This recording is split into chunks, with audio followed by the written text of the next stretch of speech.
Hello, ladies and gentlemen. Welcome to Triple N Media. I am Dr. Nik Nikam from Houston, Texas. The topic today is fat good or bad? A better question would be which is a good fat and which is a bad fat? Which is the fat you can use that is useful to the body and which is a fat that you need to avoid. In this presentation, we're going to learn the various kinds of fats, where they come from, what do they represent, which ones you need to take, and which ones you need to avoid, and how much fat you need to get, all these different things. So let us continue with the feature presentation. Fat comes in many forms, in many different ways, from many different sources. Most of us, when we think about fat, we think about butter, animal fat, oils, but actually, fat comes from a variety of sources, including vegetables like various types of nuts and berries. They all contain fats. And various types of vegetables like avocado also has fat. Coconut is another source of fat. Milk and dairy products are a great source of fat. Obviously, the vegetable oils. Now, these are not whiskey bottles. These are vegetable oils. They are also a source of fat. As you can see here, French fries, fried foods, sausages, salamis, cheese, steak, all these contain fat. Now, let's look at and see how these fats are differentiated. The fats fall into the three main categories, namely poly or mono unsaturated fats, poly or mono unsaturated fats. These are the good fats, and we'll talk about the sources of this mono and poly unsaturated fats. The bad fat is, of course, the saturated fat. Think of saturated fat as one that is solid, like the animal fat, or solid butter, or solid cheese. Anything that is solid at room temperature is supposed to be a saturated fat, like the fat we see in pork, beef, chicken, butter, cheese, and tropical oils. Even coconut oil is supposed to contain 75% saturated fat. Butter has 50% saturated fat. Then we have the ugly form of fat, which is known as the hydrogenated oils. These are vegetable oils which are transformed into a semi-solid state by hydrogenating these oils, and they become trans fatty acids. These are the oils that are used in frying, in cooking, and these are the ones which we really need to avoid. And most of your fried foods contain hydrogenated trans fatty acids. And whether you know it or not, the oil that is in a pan in a restaurant where they fry chickens or fries, whatever they fry, could be there for several days. In fact, they may not change oil for weeks. And every time the oil is reheated, it becomes more and more saturated. That's why you see the oil which is thin to start with, after several heatings becomes a little bit thicker.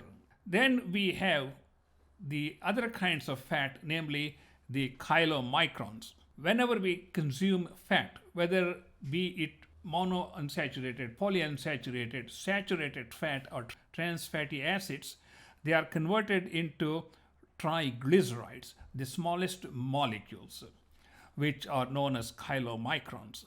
These chylomicrons are converted in a liver into VL, very low density lipoprotein. And it is the very low density lipoprotein that becomes converted into cholesterol, the LDL, which is deposited in the arteries, and that causes blockages leading to heart attacks, strokes, and vascular problems in the legs. So that's why we want to keep the LDL level down. In order to keep the LDL level down, we need to focus on poly and mono unsaturated fats. we need to minimize the saturated fats because they have a greater tendency to be converted into LDL, which is the bad kind of cholesterol. HDL is the good kind of cholesterol. Here are some excellent sources of healthy fats that's coming from avocado. Salmon is supposed to have a good quantity of poly and mono unsaturated fatty acids. You have also heard about the omega-3 fatty acids, which are polyunsaturated and monounsaturated oils. Similarly, we have the olives. Of course, olive oil is very good source for cooking. Then we have chia seeds, and of course, nuts. Nuts contain poly and monounsaturated fatty acids. An ounce of nuts like peanuts, cashews, or walnuts, or macadamia nuts can really help to reduce your cholesterol level. Then we have the sunflower seeds from which you can get sunflower oil, and of course peanut butter, which I already talked about, because peanut is used in many different cookings in many different forms. You can eat raw peanuts, roasted peanuts, salted peanuts, peanut butter, and you can think of anything else. Anyway, the bad fats are the ones which I told you are like solid at room temperature. The thick layer of white fat that you see in the meat, that is all pure saturated lard. I mean, that is the worst kind of fat you can have, because that's going to be converted into LDL in the body, which raises your LDL cholesterol level, which increases the risk of heart diseases. Trans fatty acids, or as I said, hydrogenated trans fatty acids, they also increase cholesterol with more negative effect than the saturated fats. Anytime you eating like a processed food, like pizza with pepperoni, French fries, chicken strips, you are subjecting yourself to trans fatty acids. Even though the labels say none of them have trans fatty acids, but the process of reheating the oil multiple times leads to more saturation of the oil. Now, here's a breakdown of these trans fatty acids, saturated fats, and unsaturated fats, and their sources. So, first, I would try to use the unsaturated fats, either mono or polyunsaturated fats, such as corn oil, soybeans oil, sunflower seeds, or cold water fish. Then nuts, you have a whole choice of nuts and avocado. And on the other hand, you really would like to avoid these types of fats in the trans fats group, the one towards the left here, which obviously includes your cheeseburger, burger meat. As you know, sometimes the ground meat can have 40 to 50% of its weight with fat. And then, of course, French fries and everything else that you fry. Of course, these are all like your party favors, most of which are fried, of course. And also your pastries, desserts, donuts, they all fall into this trans fatty acid group. And here are some vegetable sources which are very high in saturated fats, namely palm oil, coconut oil, creamers, condensed milk. They are all high in saturated fats, and those are the ones you need to minimize. And there's no need to talk about animal sources of fat, which is basically a saturated fat layer on top of a muscle, or it can be marbled throughout the muscle in white streaks. The more white streaks you see, the more saturated fat you are dealing with. Okay, how much fat is allowed for a normal adult eating 2000 calories, which should be an adequate diet? Actually, we can get along with just 1500 calories, especially if we are like most other people working on romancing the computer monitors for 8 hours, 10 hours a day. We are not burning a whole lot of calories. We are hardly doing any exercise. We can get away with 1500 calories. Your body can remain in a stable state with just 1200 calories. Anytime you drop your calorie intake by less than 1200, then the body begins to break down the muscles. That's what you want to avoid. So you want to keep your calorie intake between 1300 and 1500, and that should be helpful in not only reducing the amount of fat, reducing the amount of calories, reducing the amount of carbohydrates, and if you combine that with 20-30 minutes of exercise, you're burning the fat that is already around your belly, around your flanks and the hips, and you are going to be slim and trim. How about that? Okay, coming back to the fat, a 1500 calorie diet should contain 50 grams of fat. That is 30% of the calories. If you remember, each gram of fat has 9 calories as compared to carbohydrates and protein, which only have 4 calories per gram. Then your saturated fat intake should be less than 16 grams. And I will show you how difficult it is to keep it at that level.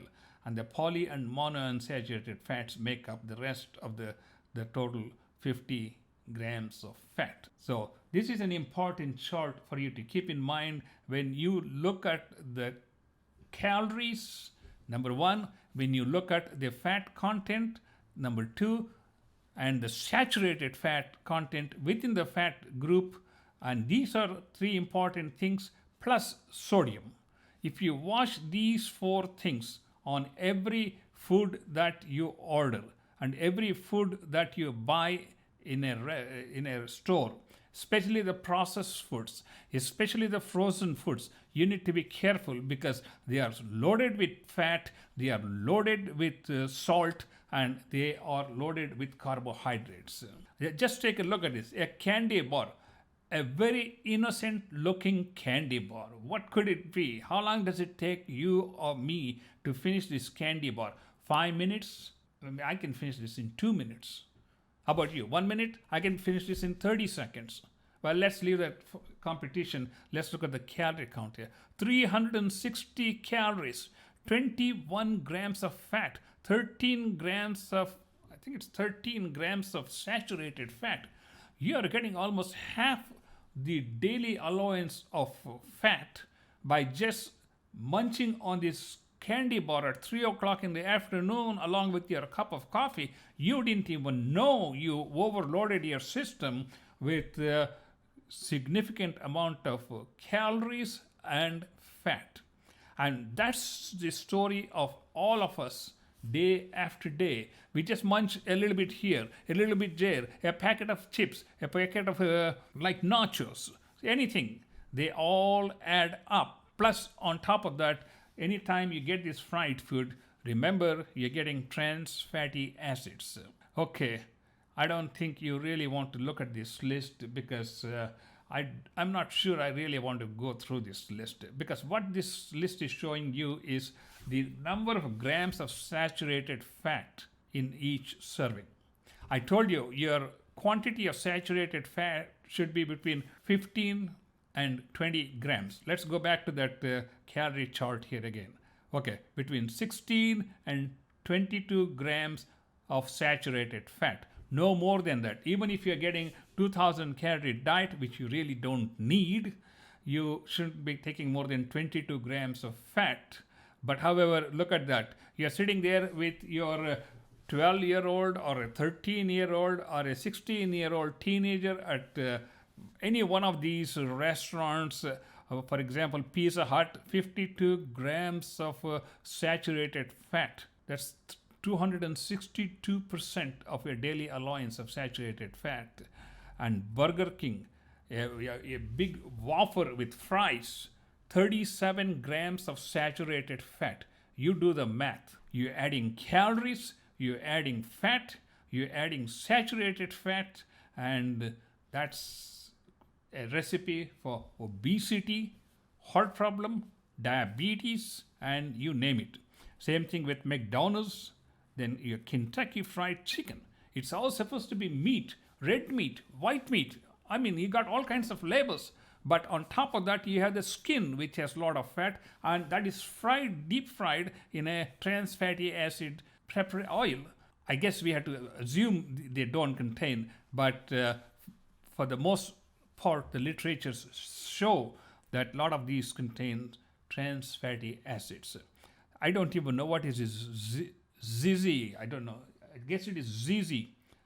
I've never tried this one. So it's 82 grams of saturated fat. Same thing with this. I can't even know what is this express. I can't even see the label, what it means. This circle like a penny. And your milkshake, your shake has 47 grams, like Shake Shack. I think it's like a multi-level burger, something like that. Anyway, you get the idea that even your simplest burgers have more saturated fat than you need for the entire day. I mean, that's a simple, straightforward statement. Here is how you kind of differentiate the things that you would like to include in your kitchen, like olive oil, or avocado, fish, nuts, and these solid fats are the ones which you want to avoid, which you want to limit. I'm not saying you need to stop altogether, because I like to enjoy life. I like to enjoy some good food from time to time, but these are things which we need to limit. And these are things which we can do away with: coconut oil, donuts, pastries, desserts, and all these things. Our body doesn't need it, actually. It's just the tongue that's demanding it. But once it's past the tongue, the body doesn't care. It takes everything that it can use and converts it into fat. And it shows up on our belly, on our hips, on our love handles, wherever it can get. Avocado also has certain additional advantages, such as it has 40% of the potassium requirement, more potassium than what banana has, and it is also a good source of magnesium. So when you take these vegetable oils, you get a lot of vegetables, for example, that have oils. You get a lot of other things like minerals, vitamins, which you won't find in animal fat. This is just like a snack corner. You need to check your home and your office and see if you have any one of these snacks in your place, and look at how many grams of fat these contain. That should tell us as what's the amount of fat we are putting in, far more than what we are supposed to. In order for us to have a balanced life, we need to keep lean meat, trim all this fat before you cook or process.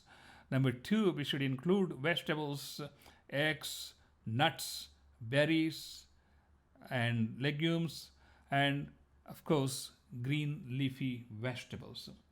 We don't see a whole lot of potatoes, rice, pasta, all these carbohydrates. As a matter of fact, we should keep our carbohydrate intake to a minimum, because every gram of carbohydrate that is taken, that the body doesn't need, it's going to convert it into fat. So why would you load up your system with carbohydrates where you know that it's going to be converted into fat and add to your weight, your cardiovascular risk? So I would say, load up on salads and lots of vegetables, and have nuts as your snacks instead of fried foods. And that should be a good recipe for a long, healthy life. I am Dr. Nik Nikam. This has been a Triple N presentation on is fat good or bad? Actually, we have covered a whole lot on this topic.